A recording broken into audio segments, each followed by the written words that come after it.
রবিবার প্রধানমন্ত্রী নরেন্দ্র মোদী অশোকনগরে দিল্লি গাজিয়াবাদ মেরুট নবভারত করিডোরে সায়দাবাদ থেকে নিউ অশোকনগর সেকশন রেলপথের উদ্বোধন করলেন।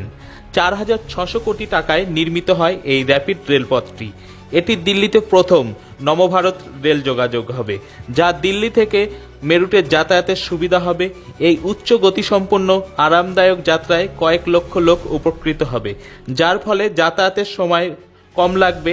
নরেন্দ্র মোদী সায়দাবাদ আর স্টেশন থেকে নিউ অশোকনগর পর্যন্ত ট্রেনে ভ্রমণ করেন। এই সময় মোদী ট্রেনের মধ্যে বাচ্চাদের সাথে কথা বলেন এবং বাচ্চাদের উৎসাহিত করেন। আজকে বিকেল 5টা থেকে যাত্রীদের জন্য খুলে দেওয়া হবে এই র্যাপিড ট্রেন।